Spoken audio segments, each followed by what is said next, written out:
Hello everybody, and welcome back to another Oscar prediction video, where today I will be taking a look at the category of Best Original Screenplay. This is a bit of an unusual year because I did Best Adapted Screenplay yesterday. Now I'm doing Original, so I'm getting the two screenplay categories out of the way early, just like they sometimes like to do at the Oscar ceremony. And in this particular case, both of the screenplay categories are really, really easy to guess. I'm not going to get into that too much, but I will say this is one of those years where the original screenplay lineup is stronger than the adapted screenplay lineup, and that did mean screenplays such as Sorry Baby and Weapons did have to get left out. Sorry to both of those movies. Sorry Baby in particular would have made a really, really strong lone screenplay nominee, and if you have not seen that movie, I highly recommend it. But let's get right into the films that are nominated. Fifth most likely to win is Blue Moon. So this screenplay is by Robert Kaplow, who has not written very much. Outside of this, there's just that film, Me and Orson Welles. And it's strange because the film is directed by Richard Linklater, who is a pretty famous writer-director. It's surprising that Linklater did not write this screenplay for the film. I can't imagine how many times he's done that. But sometimes when Richard Linklater directs someone else's material, we get a School of Rock, and other times we get a Blue Moon. This is a film that I did not enjoy very much. I found it way too overly written, but sometimes that's exactly what the writer's branch likes. Now, this film only has one other nomination, Best Actor, for Ethan Hawke. It's not really a film that is adored across the board. It's well liked enough, but it mostly got this nomination due to strong campaigning by Sony Pictures Classics, who, as we know, are very, very good at getting surprise nominations. But when it comes to wins, that is a much bigger hurdle, because this film is just not the best received overall, and because the very overly written of dialogue of just page after page of long monologue could be considered tiring for some voters. I just really, really struggled to see this winning. Fourth most likely to win is Marty Supreme. So the screenplay is written by Ronald Bronstein and Josh Safdie. Some of you might be surprised that I have it this low, but I will explain. This is a very well-written screenplay, and it does have a lot of good comedy and tension woven throughout. I think the main reason why I have this screenplay low is that Josh Safdie has recently come under fire for his actions on the set of Good Time that have potentially damaged his reputation as a filmmaker and as a writer, which makes me, and I think it's very, very unlikely now that this movie is going to win any Oscar other than Chalamet, who is not really connected to that particular scandal at all. I think people are going to be unlikely to award Safdie. Even before the scandal came out, this screenplay was not a terribly strong contender to win.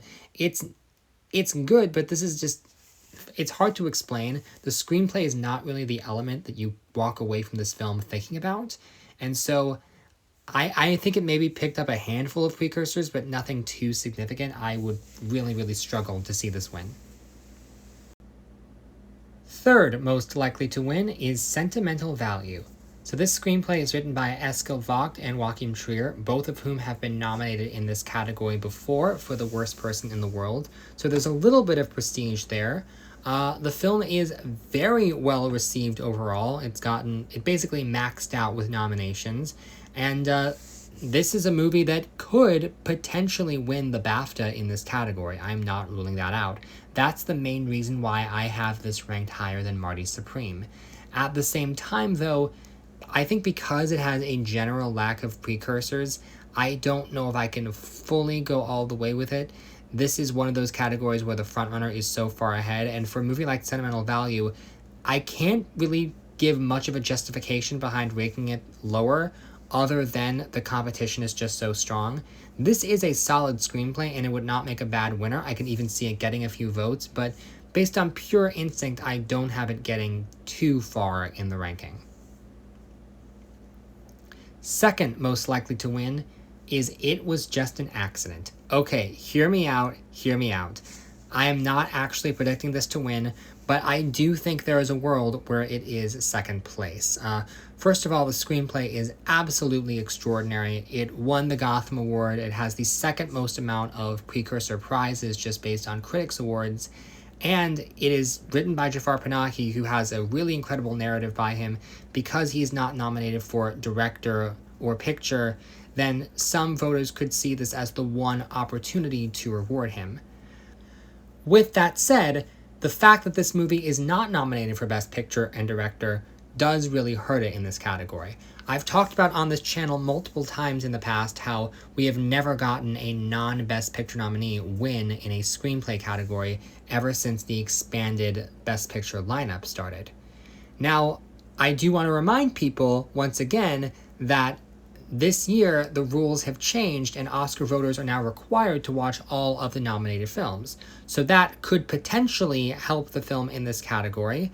I don't know if it's going to get quite there in the end, but I could see just enough voters having sympathy for this film and feeling upset that it wasn't nominated for picture and director that they could try to make it up for it by voting for it in this category.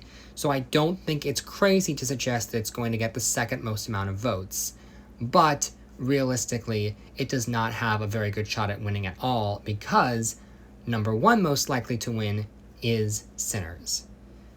So this movie has done a pretty extraordinary thing, getting the most nominations of any movie in history. It is going to win a couple of them, and I think one of the wins that is the most locked up is original screenplay. I mean, just look at the fact that so many of the recent winners in this category's history have been more outlandish creative movies, like Parasite and Everything Everywhere, but also non-Best Picture winners like Get Out and Promising Young Woman. Films that blend genres, films that feel unique, like no one else could have thought of this idea. In general, the most original movies tend to have a pretty good chance at winning Best Original Screenplay. And this is a very original idea. It's a film that starts as a traditional period drama about race issues and then becomes a horror film and kind of an action movie and kind of a musical, and it does so many things. And it shouldn't work, but it does. It works really, really well.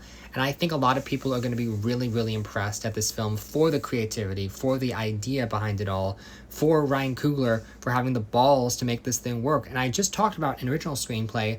Paul Thomas Anderson is guaranteed to win at least one Oscar for screenplay. I think Ryan Coogler is guaranteed to win at least one Oscar for screenplay. So going into the night, both men have at least one guaranteed Oscar locked up. Now, what's going to happen in Best Director and Best Picture? That's a little bit more of a question mark. But as for right now, I think they're both starting on a level playing field. And we will see where they go from there. So thank you very much for watching, and tune in next time when I will be taking a look at the category of Best Animated Feature Film. See you then.